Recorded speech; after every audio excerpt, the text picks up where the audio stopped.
नमस्कार। कांग्रेस की तरफ से आज झारखंड में एक बहुत बड़ा आयोजन किया गया जो कि भारतीय सेना के शौर्य के बखान के लिए किया गया था। भारतीय सेना की पराक्रम को जनता जनता तक पहुंचाने के लिए इसका आयोजन किया गया था।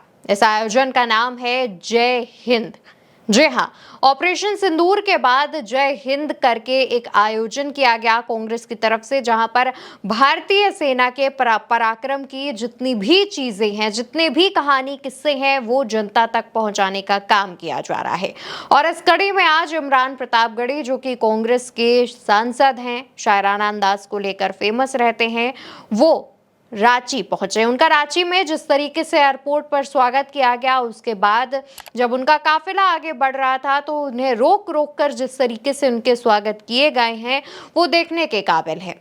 वहीं एक और तस्वीर नजर आई जिसमें जब इमरान प्रतापगढ़ी अपनी गाड़ी से नीचे उतरे थे, तब उनको आसपास लोगों ने इस कदर घेर लिया था कि उनके सुरक्षा कर्मियों को काफी कड़ी मशक्कत के साथ उन्हें उनकी गाड़ी तक पहुंचाना पड़ा।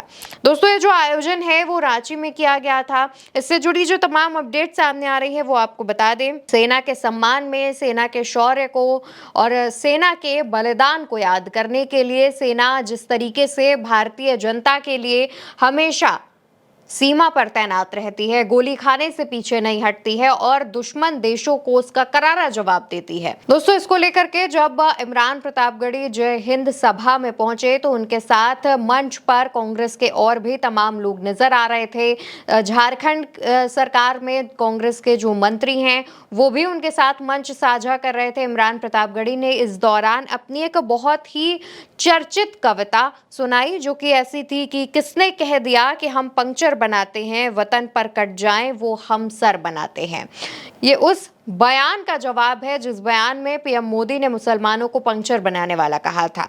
और ये इमरान प्रतापगढ़ी की काफी मशहूर कविता भी है जब उन्होंने पंक्चर पर पलटवार किया था, और इसको सुनाने का काफी आग्रह जनता की तरफ से किया गया, जिसके बाद इमरान प्रतापगढ़ी ने ये जो लाइनें हैं, ये जो पंक्तियां हैं वो सुनाई। इसके बाद उन्होंने एक पोस्ट भी किया। पोस्ट में वो लिखते हैं, आज रांची के इटकी मैदान में जय हिंद सभा में भारतीय सेना के शौर्य को सैल्यूट करने के लिए झारखंड निवासियों का हुजूम उमड़ पड़ा।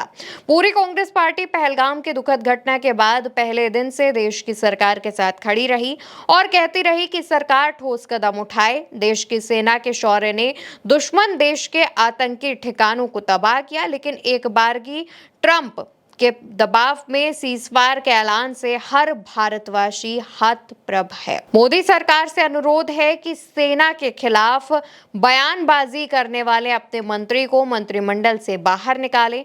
आज पूरा देश इंदिरा गांधी को याद कर रहा है। प्रधानमंत्री को संसद का विशेष सत्र बुलाना चाहिए और देश को बताना चाहिए कि भारत जैसा संप्रभु राष्ट्र किसी बिचौलिए देश की मध्यस्थता को स्वीकार नहीं करेगा। कार्यकारी अध्यक्ष बंधु तिर्की, बहन शिल्पी नेहा तिर्की और अल्पसंख्यक विभाग के प्रदेश चेयरमैन मंजूर अंसारी और प्रभारी जीनल गाला के प्रयासों ने शानदार आयोजन किया। एआईसीसी प्रभारी के राजू और प्रदेश अध्यक्ष केशव महतो, कमलेश और राजेश ठाकुर, शहजादा अनवर सहित पूरी प्रदेश कमेटी मौजूद रही। यानी कि मंच पर जितने जितने लोग मौजूद थे उनके जिक्र भी इमरान प्रतापगढ़ी ने किया। दोस्तों, इमरान प्रतापगढ़ी जब झारखंड के रांची पहुंचे तो उनके स्वागत के लिए जो इंतजाम किए गए थे वो तो हमने आपको बताए ही, लेकिन इमरान प्रतापगढ़ी की सभा में जिस कदर भीड़ उमड़ी थी, ये इमरान प्रतापगढ़ी की नहीं, माफ कीजिएगा, जय हिंद की सभा में जिस कदर भीड़ उमड़ी हुई थी, इमरान प्रतापगढ़ी को सुनने के लिए दूर दूर से जितनी संख्या में लोग आए थे, अगर उसकी तस्वीर भी आप देखेंगे तो आपको जहां तक आपकी नजर जाएगी वहां तक सिर्फ भीड़ ही भीड़ नजर आएगी।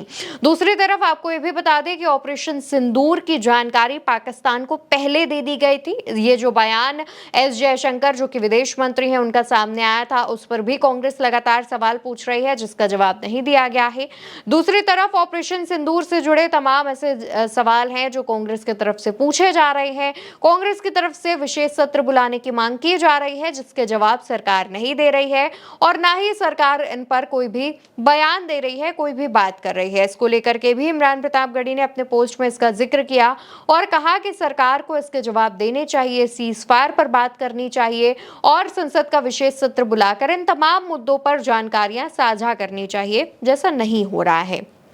देखना होगा कि अब जय हिंद की सभा में भी जब इमरान प्रतापगढ़ी से यह मांग उठा दी गई है, इमरान प्रतापगढ़ी ने सरकार से दोबारा एक बार सवाल पूछ लिए हैं, तो आखिर अब भाजपा की तरफ से कैसा रिएक्शन सामने आएगा। लेकिन जिस तरीके से जय हिंद सभा का आयोजन कांग्रेस देश स्तर पर कर रही है, हर राज्य में कर रही है, उस पर आप क्या सोचते हैं कॉमेंट में बताइए और उल्टा चश्मा यूसी को सब्सक्राइब करना बिल्कुल मत भूलिएगा।